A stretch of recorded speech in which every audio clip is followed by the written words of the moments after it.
ഇന്നത്തെ നമ്മുടെ വിഭവം ഈന്ത് പിടിയാണ്. ഈന്ത് എന്ന് പറയുമ്പോൾ ഇപ്പോഴത്തെ കാലത്ത് അധികം ആൾക്കാർക്കും അറിയാത്തൊരു ഐറ്റം ആയിരിക്കും. പണ്ടൊക്കെ സ്ഥിരമായിട്ട് പല വീടുകളിലും ഉണ്ടായിരുന്നതാണ്. അപ്പോൾ നമുക്കിത് എങ്ങനെ ഉണ്ടാക്കാൻ നോക്കാം. നമ്മൾ ബീഫ് ചേർത്തിട്ടാണ് ഉണ്ടാക്കുന്നത്. 1/2 കിലോ ബീഫിലേക്ക് മുളക് പൊടി, മഞ്ഞൾപ്പൊടി, 2 ടീസ്പൂൺ മല്ലിപ്പൊടി, പാകത്തിനുള്ള ഉപ്പ്, പെരിഞ്ജീരകം പൊടിച്ചത്, ഇഞ്ചി വെളുത്തുള്ളി പച്ചമുളക് പേസ്റ്റ്, ഒരു ചെറിയ തക്കാളി, ഒരു സവാളയുടെ പകുതി, 2 പച്ചമുളക്, ഇത്രയും ഇട്ടിട്ട് നന്നായിട്ട് മിക്സ് ചെയ്യുക. കുറച്ച് വെള്ളം ഒഴിച്ചിട്ട് ബീഫ് നന്നായിട്ട് വേവിച്ചെടുക്കണം. ഇനി നമ്മൾ ഈന്ത് പിടിയൊന്ന് തിളപ്പിച്ചെടുക്കുകയാണ്. മീൻസ് വാട്ടിയെടുക്കുക. നമ്മൾ പത്തിരിക്കൊക്കെ വാട്ടുന്നത് പോലെ വെള്ളം വെച്ചിട്ട് അതിൽ ഉപ്പ് ഇട്ടിട്ട് ഇതാ ഈന്തിൻ്റെ പൊടി ഇട്ട് കൊടുക്കുകയാണ്. ഈ പൊടി ഇപ്പോൾ ചില വൈദ്യശാലകളിലൊക്കെ വാങ്ങിക്കാൻ കിട്ടുന്നുണ്ട്.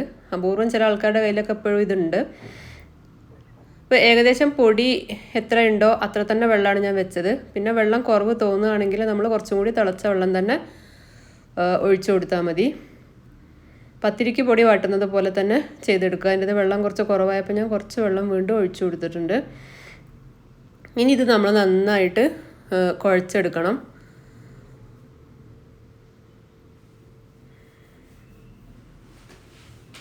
പത്തിരിക്ക് കുഴയ്ക്കുന്നതിനേക്കാളും കുറച്ച് റിസ്ക് ആയിരിക്കും. പക്ഷേ ആ ചൂടോട് കൂടി തന്നെ നമ്മൾ കുഴച്ചെടുക്കണം.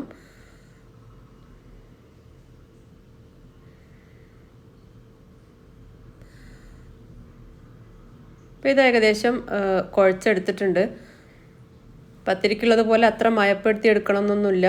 ഒന്ന് ഉരുട്ടിയെടുത്താൽ മാത്രം മതി. ഇനി നമ്മളിത് പിടിയാക്കി എടുക്കണം. പിടിയുടെ ഷേപ്പ് പണ്ട് കാലത്തൊക്കെ അങ്ങനെ ഉരുട്ടിയിട്ടൊക്കെ ആയിരുന്നു ഇട്ടിരുന്നത്. വെറുതെ അങ്ങനെ നുള്ളി ഇട്ടാലും മതി. പക്ഷെ ഞാനിപ്പോൾ ഇവിടെ ഒരു ചെറിയ ഷേപ്പിലാണ്, ഇതുപോലൊരു ഷേപ്പിലാണ് ഉണ്ടാക്കി കൊടുക്കുന്നത്.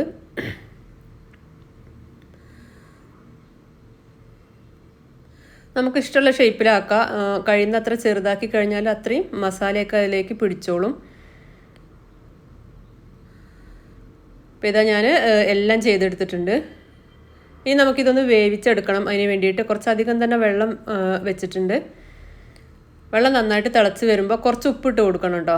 ഉപ്പ് ഇടുന്നത് ഇതിൽ കാണിക്കുന്നില്ല, പക്ഷെ കുറച്ച് ഉപ്പിട്ട് കൊടുക്കുക. നമ്മൾ പിടിയിൽ ഉപ്പിട്ടിട്ടുണ്ട്, എന്നാൽ പോലെ ഈ വെള്ളത്തിലും കൂടിയും കുറച്ച് ഉപ്പിട്ട് കൊടുക്കുക. എന്നിട്ട് നന്നായിട്ട് തിളച്ച് വരുമ്പോൾ പിടി മൊത്തം അതിലേക്ക് ഇട്ട് കൊടുക്കുക. ഏകദേശം 1.5 കപ്പ് ഈന്തിൻ്റെ പൊടിയാണ് ഉണ്ടായിരുന്നത് 1/2 കിലോ ബീഫും. നന്നായിട്ട് തിളച്ചിട്ട് ഈ പിടി നന്നായി വേവാകുമ്പോൾ ഇതിൻ്റെ പിടികളെല്ലാം അങ്ങനെ വെള്ളത്തിൻ്റെ മേലേക്ക് പൊങ്ങി വരും. നമ്മൾ വെള്ളത്തിലേക്ക് ഇടുമ്പോൾ താഴ്ന്നാണ് നിൽക്കുക. വെന്ത് കഴിഞ്ഞാൽ ഇതിങ്ങനെ പൊങ്ങി വരും മേലേക്ക്. കുറച്ചുകൂടെ വലിയ പാത്രം എടുത്തിരുന്നാൽ നല്ലതാണ്. ഇതിപ്പോൾ കുറച്ച് ചെറിയ പാത്രമാണ്.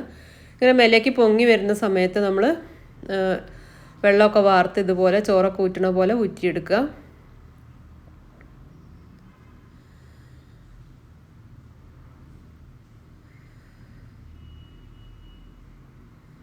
അപ്പോൾ ഇതെല്ലാം വെന്ത് ഞാനൊരു പാത്രത്തിലേക്ക് മാറ്റുകയാണ്.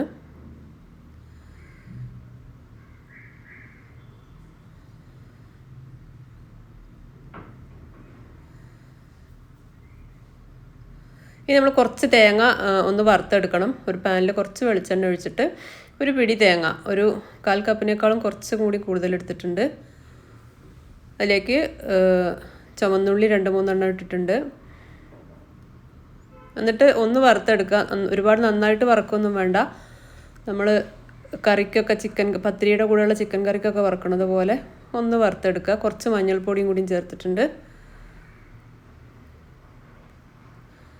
എന്നിട്ട് നന്നായിട്ട് നല്ല പേസ്റ്റ് പരുവത്തിൽ അരക്കണം. അപ്പോൾ ഇത് നമ്മുടെ ബീഫ് വെന്തിട്ടുണ്ട്. ബീഫിൽ കുറച്ച് വെള്ളം ഒഴിച്ചിരുന്നു. വെള്ളം ഒഴിച്ചില്ലെങ്കിലും കുറച്ച് വെള്ളം അതിലുണ്ടാവും. എന്നാൽ പോലും ഒരു 1/4 കപ്പ് വെള്ളം ഒഴിച്ചിരുന്നു. ബീഫ് നല്ലൊരു പരുവത്തിൽ വേവായിട്ട് റെഡിയായി വന്നിട്ടുണ്ട്. ഇനി നമ്മൾ വേവിച്ച് വെച്ചിട്ടുള്ള പിടി ഇതിലേക്ക് ഇട്ട് കൊടുക്കുകയാണ്.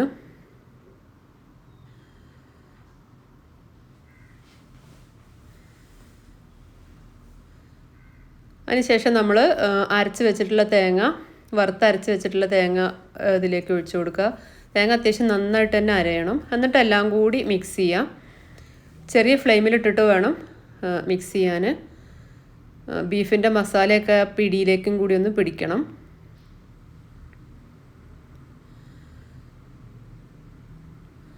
നമ്മൾ എത്ര ലൂസായിട്ടുള്ളൊരു കൺസിസ്റ്റൻസിയിലാണ് ചെയ്തതെങ്കിലും ചൂടാറുമ്പോൾ ഇത് നല്ല തിക്കായി പോവും.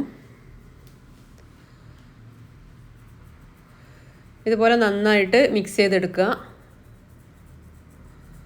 ഇനി ഇതിലേക്ക് വെളിച്ചെണ്ണയിൽ ചുവന്നുള്ളി മൂപ്പിച്ച് അതിൽ കുറച്ച് മുളക് പൊടി കറിവേപ്പിലയും കൂടി ഇട്ടിട്ട് ഒഴിച്ചു കൊടുക്കുന്നുണ്ട്. സാധാരണ നമ്മൾ കറിയൊക്കെ വറവിടുന്ന പോലെ തന്നെ. മുളക് പൊടി ഇടണം നിർബന്ധമൊന്നുമില്ല, കാണാനൊരു ഭംഗിക്ക് വേണ്ടിയിട്ട് മുളക് പൊടി ഇട്ടു എന്നേ ഉള്ളൂ. നല്ല അടിപൊളി ടേസ്റ്റുള്ളൊരു ഐറ്റമാണ്. നമുക്ക് ഈന്ത് പൊടി ഒരു പ്രത്യേക സ്മെല്ല് തന്നെയാണ് തിളച്ചിട്ടുകൊണ്ട് വരുമ്പോൾ. പഴയ കാലത്തുള്ള ആൾക്കാർക്കൊക്കെ അത് നല്ല പരിചയമായിരിക്കും. നല്ല ടേസ്റ്റാണ്, മാത്രമല്ല നല്ല ഹെൽത്തി ആയിട്ടുള്ളൊരു ഐറ്റം കൂടിയാണ്. അപ്പോൾ നമ്മുടെ ഐറ്റം റെഡി ആയിട്ടുണ്ട്. ഈ ഒരു കൺസിസ്റ്റൻസിയിലാണ് ഞാൻ എടുത്തത്. വെള്ളം കൂടുതൽ വേണമെന്നുള്ളവർക്ക് വെള്ളം കൂടുതലാക്കാം. ചൂടാറുമ്പോൾ എന്തായാലും ഇതൊന്ന് തിക്കായിട്ട് വരും. അപ്പോൾ ഈന്ത് പിടി ഉണ്ടാക്കാൻ ഈന്തിൻ്റെ പൊടി എവിടെയെങ്കിലുമൊക്കെ കിട്ടുന്നുണ്ടെങ്കിൽ ഒന്ന് ട്രൈ ചെയ്ത് നോക്കുക. ചില ആയുർവേദ കടകളിലൊക്കെ കണ്ടിട്ടുണ്ട്.